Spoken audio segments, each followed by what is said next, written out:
सर्वांना नमस्कार. सर्वप्रथम मी तुम्हा सर्व पत्रकार बांधवांचं, संदीपजी असतील, चेतनजी आहे, काका आहेत आणि मोरे सर, आपल्याला धन्यवाद देतो की जी दुर्दैवी घटना या ठिकाणी घडलेली आहे त्याची माहिती घेण्यासाठी आपण या ठिकाणी आलेलो आहात. ही घटना गणेश विसर्जन 2025 मधली आहे. 6 सप्टेंबर 2025. नगरपालिका परिसरात खूप मोठ्या प्रमाणात गर्दी झाली होती. गणेश विसर्जनाचे त्या ठिकाणी मिरवणूक पाहण्यासाठी नागरिक जमा झाले होते आणि मी अशा वेळेस नगरपालिकेच्या पहिल्या मजल्यावर गेल्यानंतर बरेचसे कर्मचारी त्या ठिकाणी होते नगरपालिकेचे आणि नगराध्यक्षांचं केबिन त्या ठिकाणी मला उघडं असलेलं दिसलं.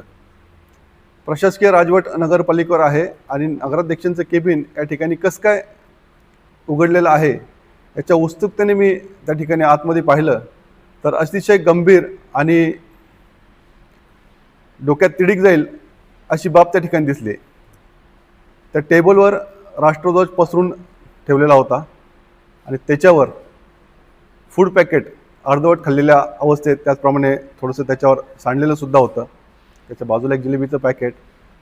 आणि यावेळेस नगरपालिकेतील एक कर्मचारी, कदाचित तो कंत्राटी असावा, दत्ता मुंडे, हा त्यावेळी त्या ठिकाणी फूड पॅकेट घेऊन जाताना दिसला. त्याला मी विचारलं या ठिकाणी कोणी खाल्लं आहे. तो काही बोलायला तयार नव्हता. त्याच्यासमवेत अजून एक लेडीज दत्ता मुंडेच्या आधी खाली जाताना दिसली. त्यांचं नाव त्यांनी सांगितलं नाही, पण नंतर माहिती घेतल्याने कळालं की त्यांचं नाव रेश्मा नायकवडे आहे. या संदर्भात मी कर्मचाऱ्यांना सांगितलं का हे कुणी केलं आहे, तर कुणी काय बोलायला तयार नव्हतं.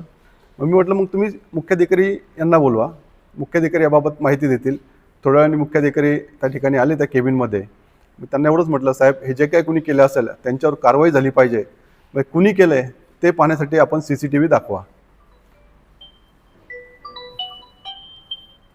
CCTV दाखवा म्हटल्यानंतर त्यांनी सांगितलं, सुरुवातीला टाळाटाळ केली, आपण पाहू, दाखवतो. नंतर म्हटले CCTVचं जे केबिन आहे त्या मॅडम त्या ठिकाणी नाही आहे, त्या सुट्टीवर आहेत, आपण सोमवारी दाखवू, मंगळवारी दाखवू.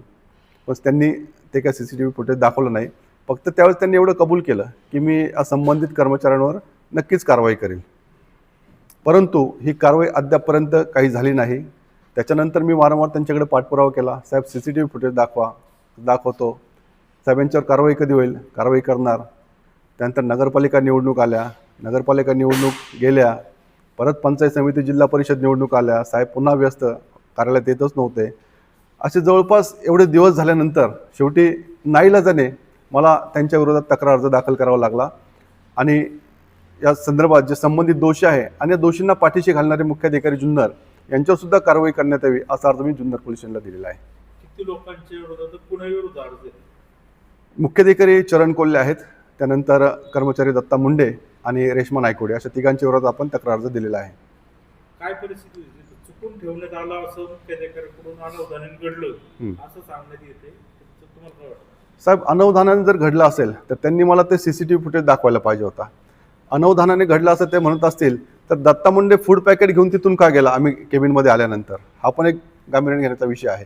आणि तो राष्ट्रध्वज आहे, ते कुठलं काय असं टेबल क्लॉथ ठेवलेलं नाही आहे, त्याच्यावर फूड पॅकेट ठेवून जेवण करणं अतिशय गंभीर आहे. आणि जर मुख्याधिकारी जर असं म्हणत असेल अनवधानाने झालं तर त्यांच्यासारखा दोषी कोण नाही. मग त्या दिवशी पाऊस पडत होता आणि राष्ट्रध्वज हा भिजलेला होता, त्यामुळे तिथे तो सुकण्यासाठी ठेवण्यात आला होता असं मुख्याधिकाऱ्यांचं म्हणणं आहे. असं जर मुख्याधिकारी म्हणत होते, राष्ट्रध्वज त्या टेबल क्लॉथ सारखा पसरून ठेवला होता, बरोबर ना, मग फूड पॅकेट त्याच्यावर काय करत होते? अनवधानाने घडले असं म्हणतो. साहेब, अनवधानाने घडला असं म्हणताच येत नाही. हा गंभीर गुन्हा आहे आणि हा जाणीवपूर्वक राष्ट्रध्वजाचा अवमान केलेला आहे असं माझं ठाम मत आहे. काही लोक तुमच्यावर शंका व्यक्त करतायत का तुम्ही इतके दिवस का थांबले होते, तुम्ही ते फक्त ब्लॅकमेल करत होते का संबंधितांना, असं देखील म्हटलं जातं. हे कदाचित जे ब्लॅकमेलिंगचा ज्यांना अनुभव आहे ना, हे चांगलं त्याबद्दल सांगू शकेल. मी याच्या आधी पण तुम्हाला सांगितलं की मुख्याधिकारी यांना मी त्या दिवशी पण म्हटलं होतं मला CCTV फुटेज दाखवा. ते म्हटले दाखवतो, सोमवारी दाखवतो म्हटले. सोमवारी काय त्यांनी काय दाखवलं नाही.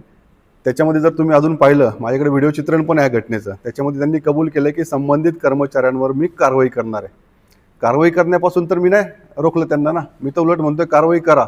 आजही माझं म्हणणं आहे, आता म्हणजे पोलिसांना सुद्धा माझं या ठिकाणी विनम्र आवाहन आहे की आपण त्या कर्मचाऱ्यांवर कारवाई कराच, परंतु मुख्याधिकारी जुन्नर यांच्यावर सुद्धा कारवाई करा.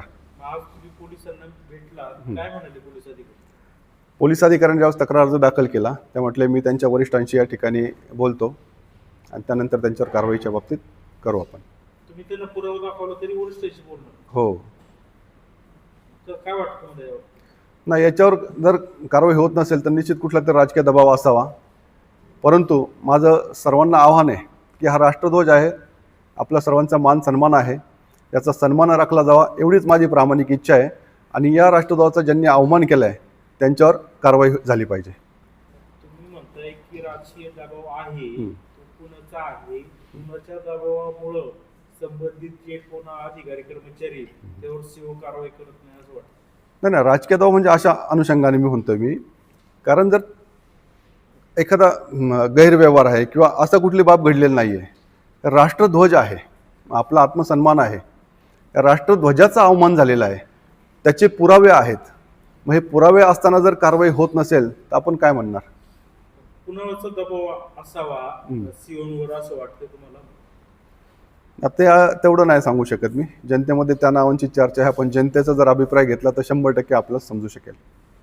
आता समजा कारवाई झाली नाही तर तुमचं काय? जर कारवाई झाली नाही तर आमरण उपोषणाचा पर्याय आपण खुला ठेवलेला आहे.